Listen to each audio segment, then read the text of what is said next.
men have chest pain, women do not. Not always, but most of the time. These are different symptoms, and that's for any kind of heart stuff. A lot of the research has been done on men thinking women are going to react the same way, and it's not the case. That's why I think it's so important that you advocate for yourself. And if you're not feeling well, if you're having chest pain and you go to urgent care and they're like, oh, you're fine. If you're not feeling well, you definitely need to advocate for yourself and be like, okay, I just need to know.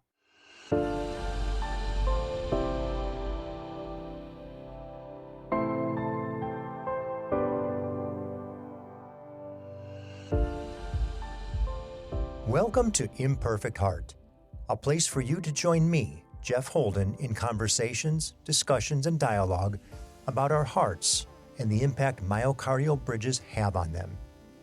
We'll talk with healthcare professionals, those in related fields that support our condition, and others just like us with stories of their myocardial bridge experiences. It's my intention for this content to inform, educate, entertain, and even motivate or inspire you in your personal journey on dealing with a myocardial bridge. Most importantly is to have you leave each episode with hope, knowing you're not alone and that what you're experiencing is real. Just a quick reminder before we get started that the book is now available at Amazon.com, Imperfect Heart, Stories of Myocardial Bridges. Buy it for anybody who doubts that this condition is symptomatic. If you've been listening to many of our episodes, you know this program has always been about more than just the medical side of heart conditions. It's about the unexpected connections, the so-called coincidences, that remind us none of us are walking this path alone. Let's call them serendipitous interactions. Today's guest is a perfect example of that. Vesta Hurlbutt and I crossed paths through podcasting, only to discover a surprising common thread: the reality of living with and working around myocardial bridges. Vesta isn't just a podcast host. She's an X-ray tech in a cardiac cath lab, someone who sees the heart up close every single day. She's also on her own deeply personal journey, one she shares through her podcast, Open Heart Healing, where the focus is on opening the emotional heart, not the physical. She's a functional nutritionist, empowerment strategist, single mother, and she's helping those who have forgotten their power and want it back. Her podcast is all about rekindling self-worth, self-esteem, and cultivating self-love. But back to that cath lab experience. In this episode, Vesta and I talk about the power of advocacy in the medical system, what really happens inside a cath lab, and what you can expect when you arrive to the cath lab. It's a conversation that blends science and storytelling and provides hope that we are making progress. We now know there are doctors in the Hawaiian Islands that understand our condition. Vesta Hurlbutt, welcome to Imperfect Heart. Hi, thank you for having me. So, for frequent listeners of the program, they know that my journey has been, I guess I would say, blessed with what might be considered coincidence. The cardiac surgeon, the cardiologist that first saw me happened to come into the podcast studio 2 days with another client prior to my heart attack, which was crazy. And people go, wow, that's really amazing. Recently, I have one of my closest friends talking to me about some symptoms. He's not feeling well. And I've been telling him, you got to get it checked. He starts going down the path, and about 9 months worth of checking. I said, dude, you sound like one of us. You sound like you might have a bridge. He's like, oh, that can't be. I mean, these are supposed to be rare. I said, well, no, a lot of people have them. They're just not symptomatic. And he goes, okay. Well, he goes to his cardiologist, and he says, look, I need the CT angiogram with contrast because that's supposedly the non-invasive standard that will tell us if I have this thing. Sure enough, he gets it. He's got a bridge.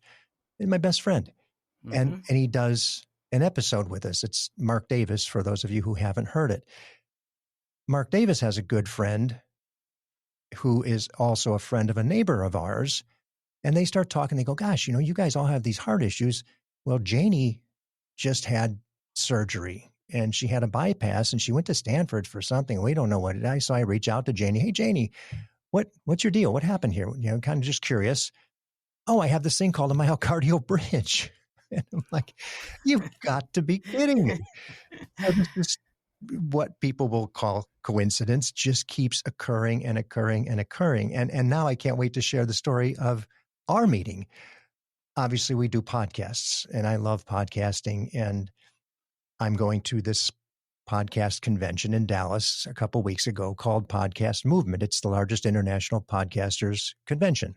And we get the list of attendees, and I'm searching through the attendees looking for anybody that might have anything to do with, medical heart conditions or whatever.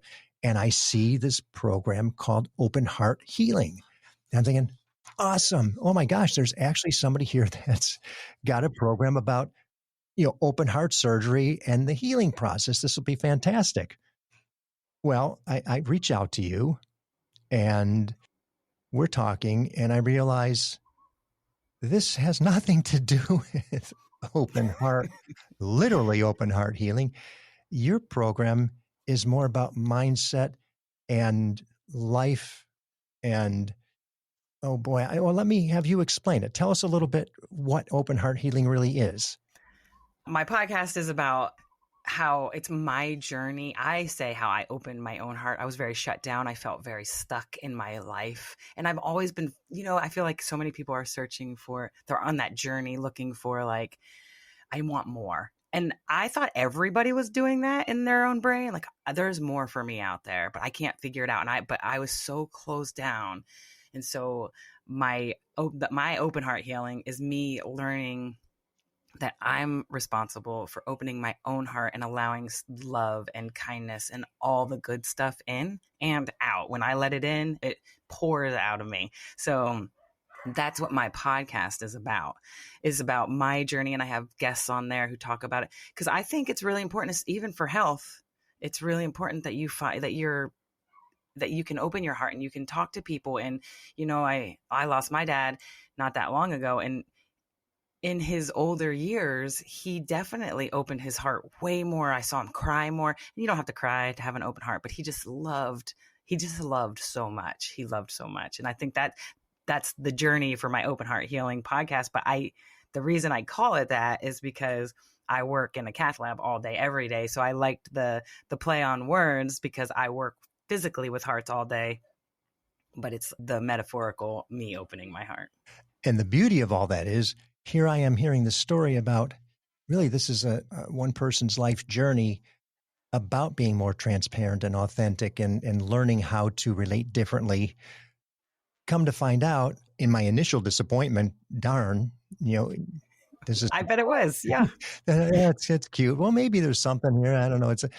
And I do think there is for some of our listeners who are in that space, who know that being more transparent, being able to open up, will help them in their healing journey as well, literally, as they go through the process of diagnosis and surgery and whatever the outcome is for their myocardial bridges. But as we continued the conversation, I said what I do, and you said myocardial bridge before I did. And I thought, oh, wait a minute. Wait, what? How did you know this?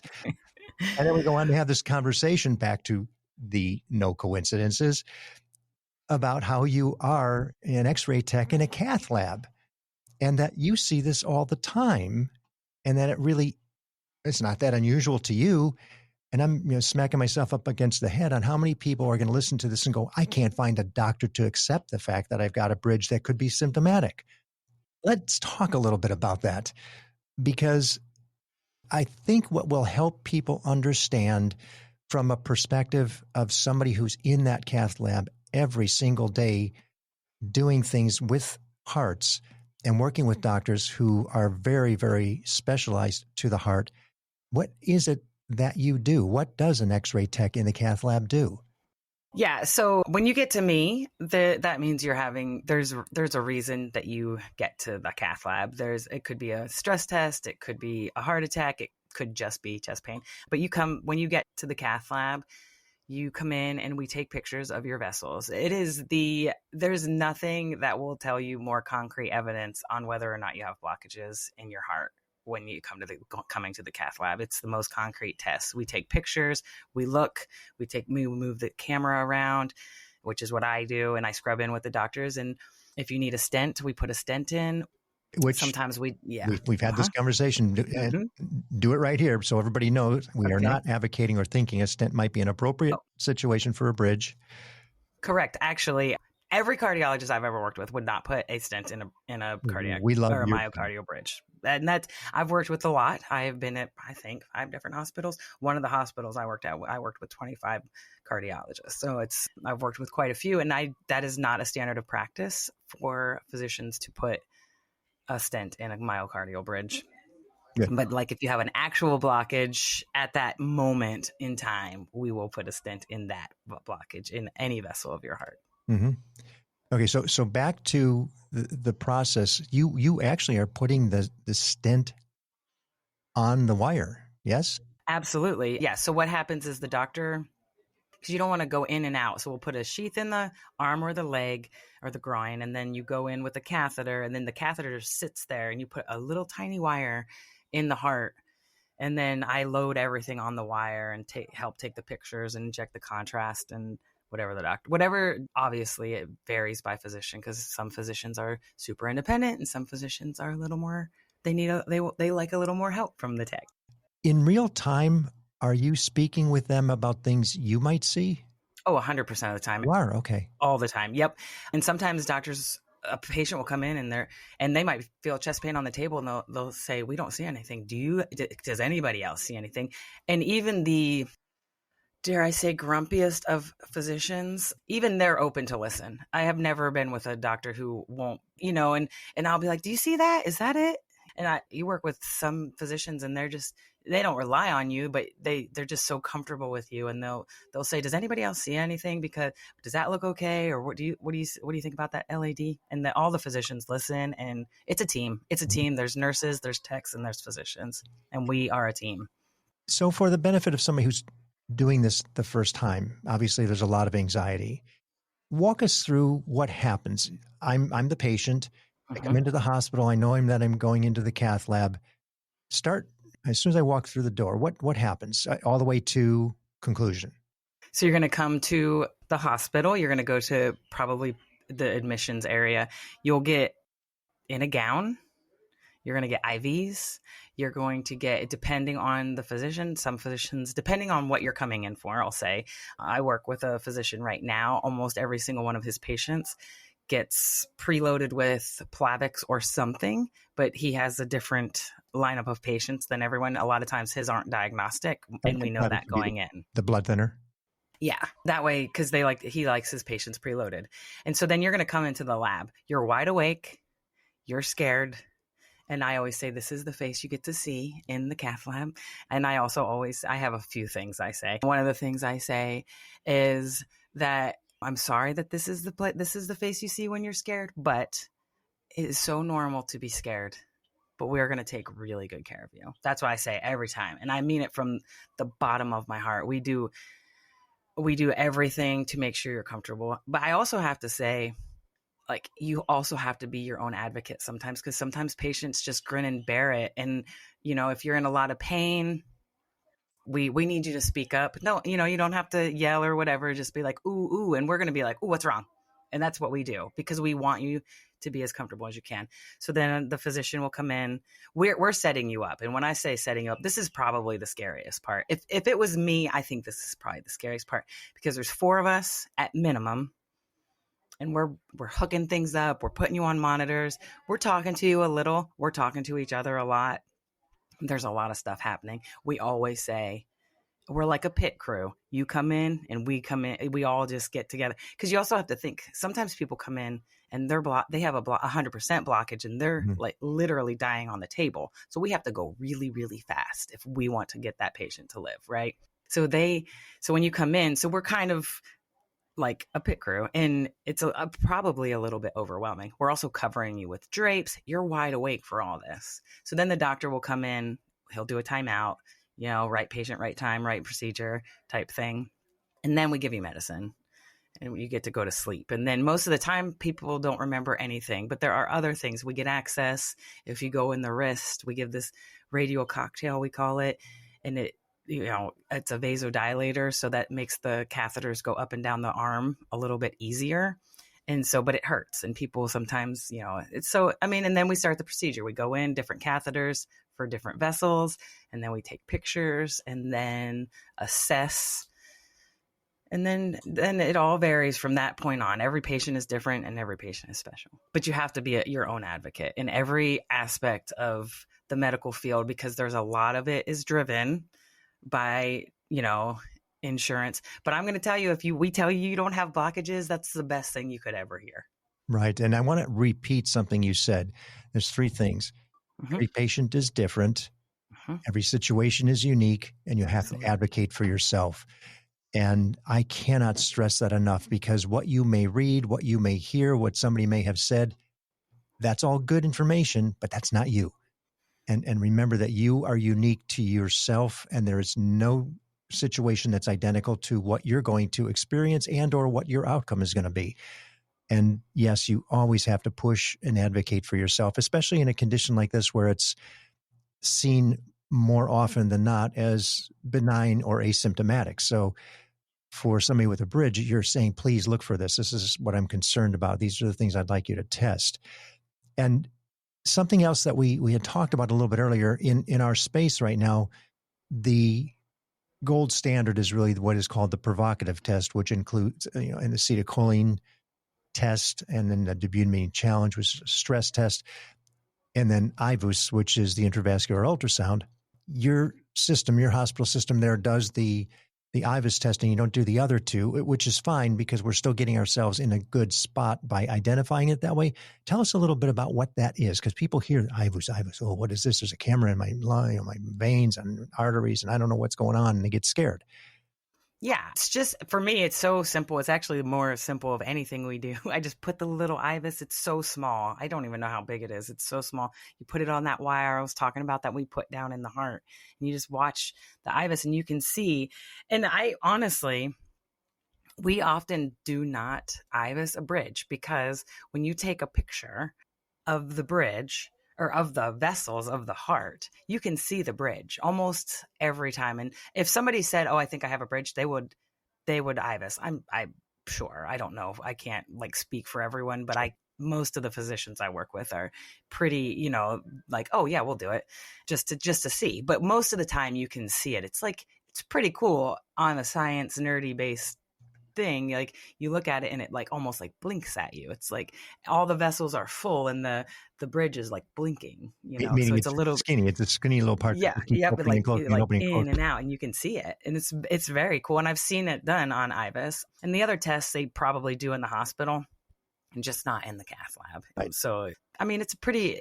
As far as a bridge goes, we almost always see them pretty easily, because it's usually on the LAD and it's usually pretty big.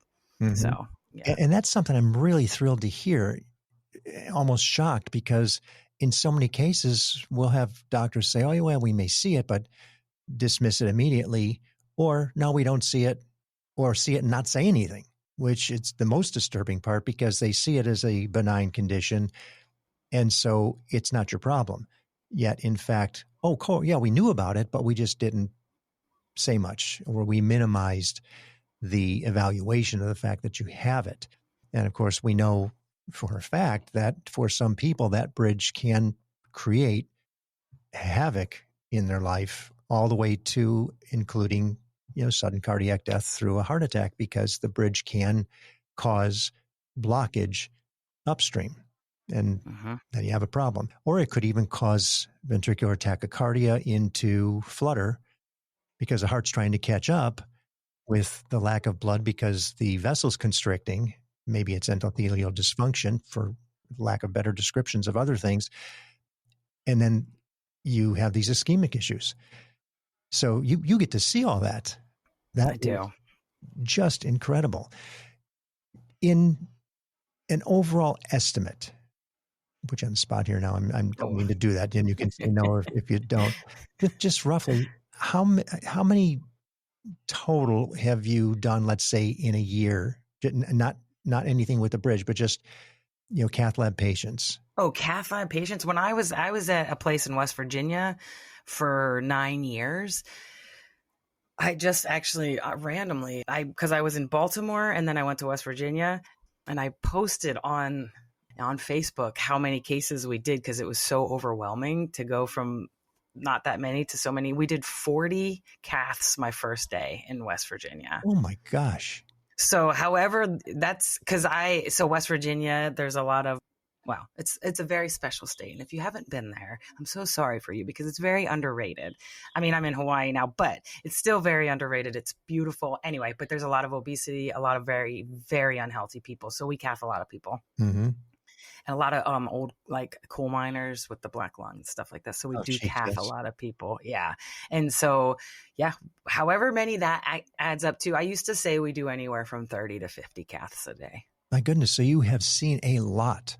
Yeah, you have done seen a lot of cases. And then in Hawaii now, roughly, what do you do on a daily basis? Not that many. Well, yesterday we did 5. The day before we did 4.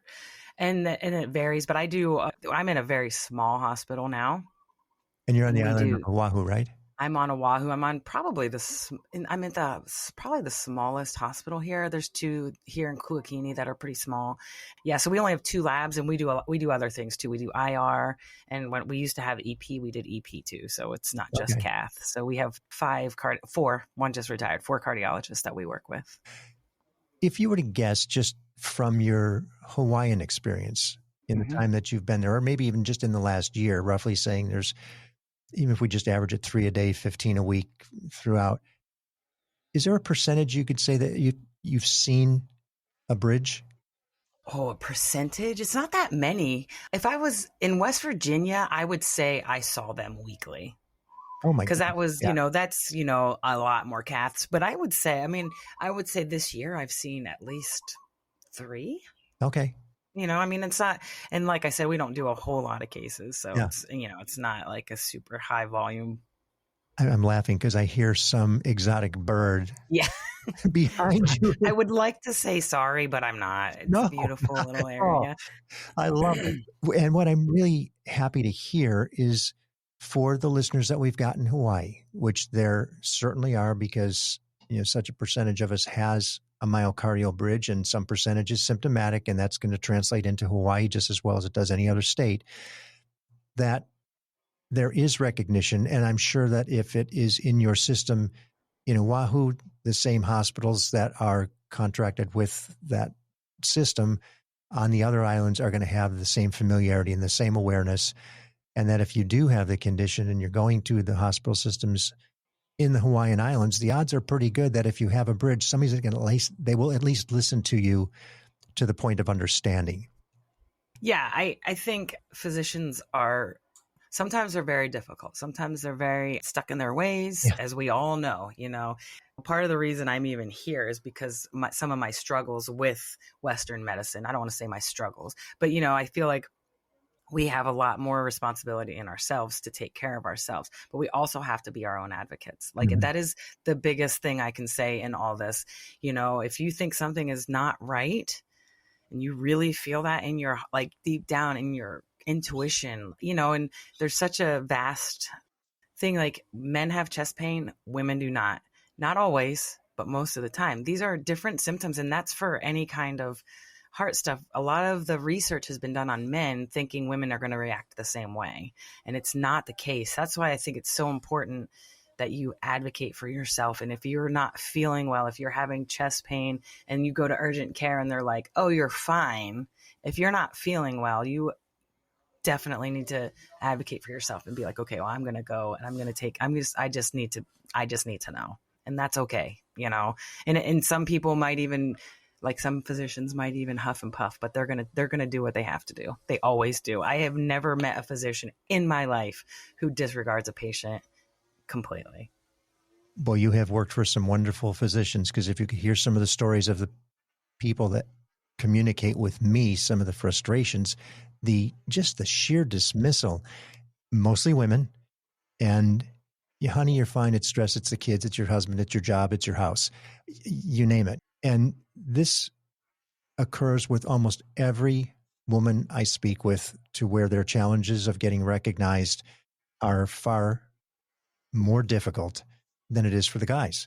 And yes, you have to advocate for yourself. And it's so frustrating on this end to know we're all the same. We're all humans. There isn't a difference in a proper diagnosis for somebody, and there isn't a difference in an understanding. There's a difference in treatment for sure, but if you have this, we need to recognize it, we need to accept it, and we need to help you in some way, shape, or form to the best of our capabilities to what will work. So I love hearing what you're saying. And I also do agree with you.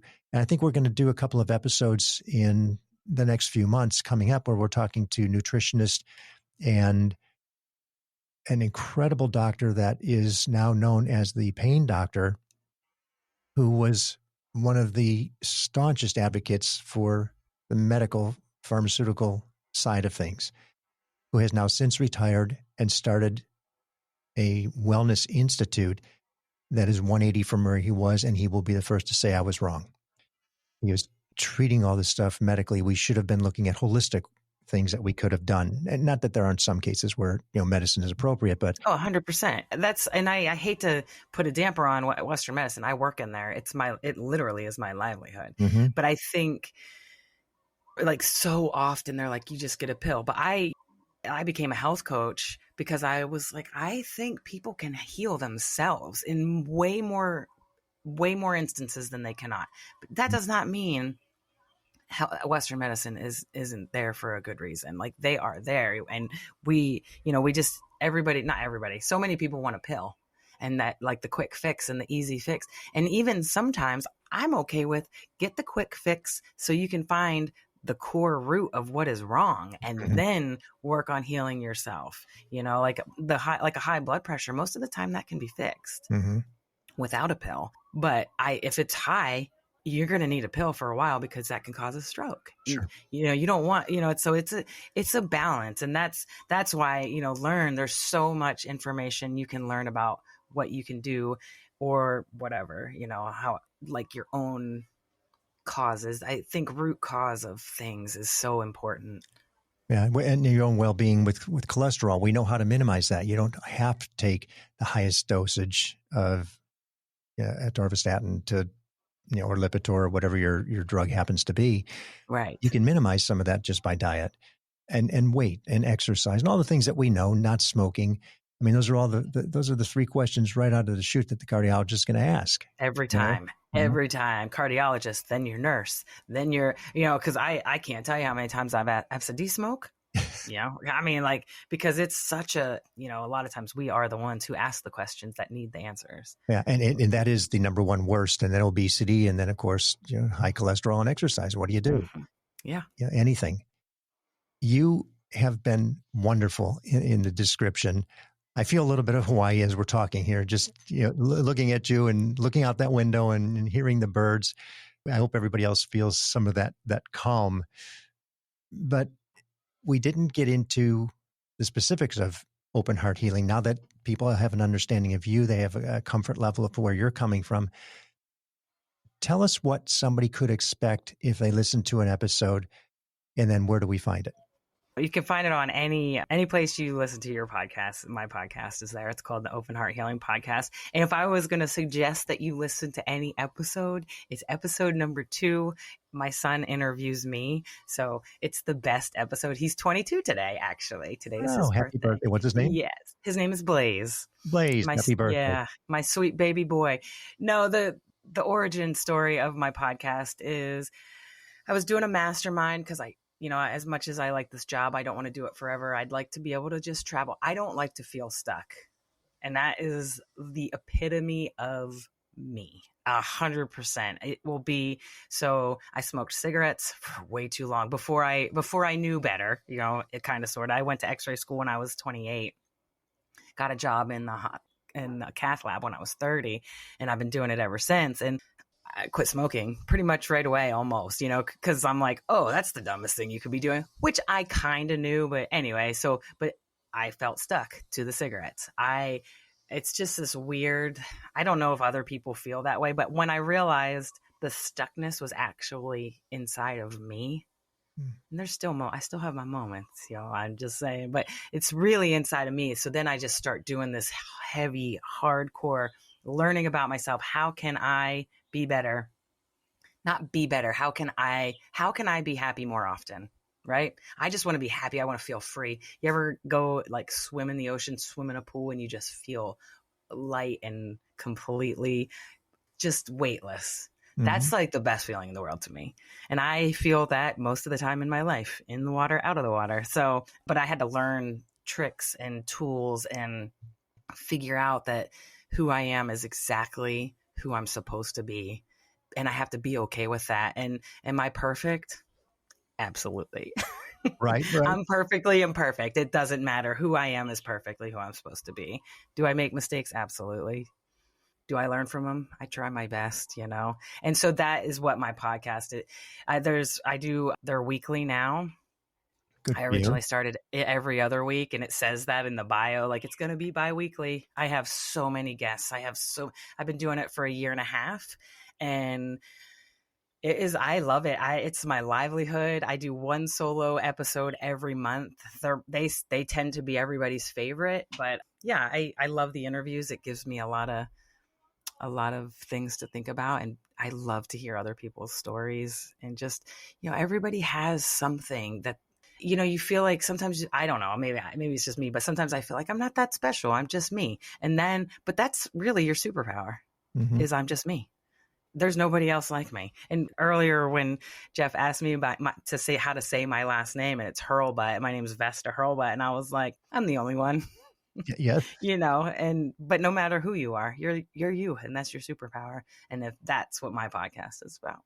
And I think we will have some people check it out because of the journey. This is a life-altering journey when you realize maybe you did think you were perfect. Well, you have an imperfect heart, I'm sorry to say. And that's okay. And it's okay. It makes you uniquely you. Yeah. And honestly, I'm on Instagram. That's where I do most of my stuff. I also have email. It's Vesta@vitality-with-Vesta.com. If somebody's listening to this and you're about to have a heart cath and you need to be talked off the ledge of what you're expecting and you're so scared, just reach out to me. I don't care. I'll shoot you a message. I'll tell you what to expect and to take a breath, and everything's going to be fine. And I will say, as staff members, we tend to talk a lot above you. If you feel and not above you, but like almost like you're not in the room. It's a language. Yeah. You're like, who are you talking to? Right. And a lot of times I'll say to my patients, I'll say, we're just having a conversation. If you want us to stop, just tell us. And that is, whatever we can do in the lab to make you feel more comfortable, everyone's going to do that. So just, we're all just humans. And sometimes we're just doing our job, and we don't want you to feel like we're just doing our job. We want you to feel welcome and comfortable and safe. So that's really important to the staff. And I will put your handles in the show notes as well for people to know where to reach out.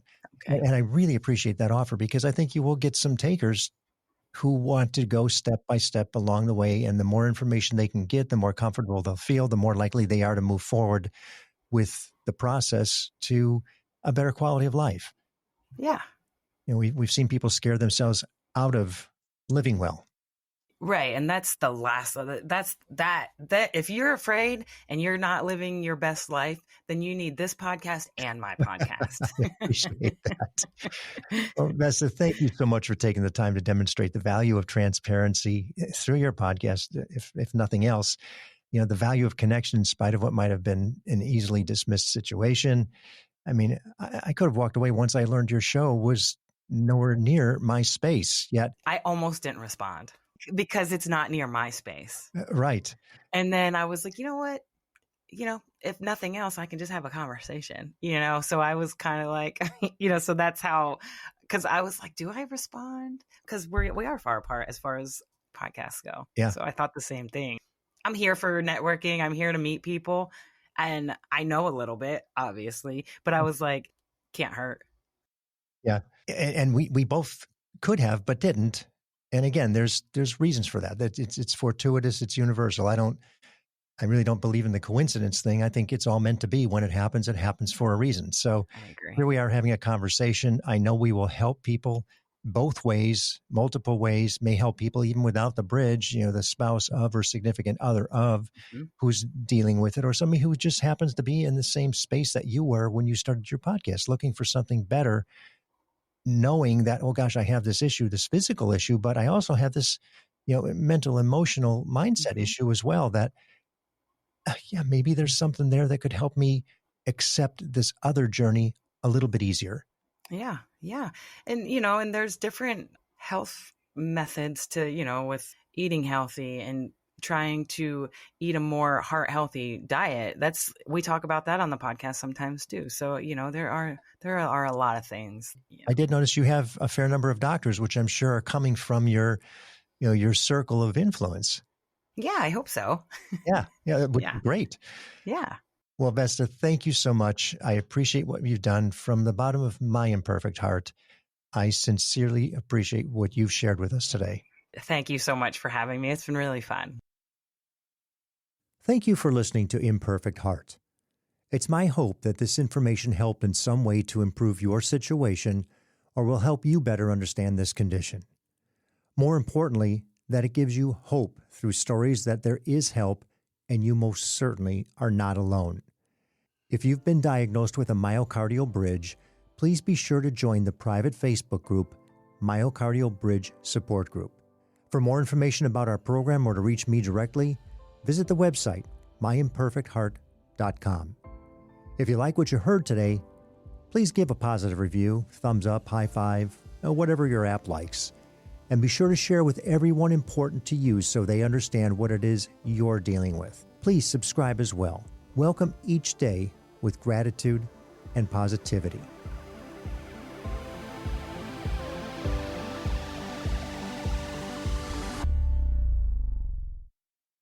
The views and opinions expressed in this program are solely those of the host and the guest and are not intended to provide, nor are they a suitable substitute for, professional care by a doctor, therapist, mental health professional, or other qualified medical professional. Imperfect Heart is a production of Hear Me Now Studio.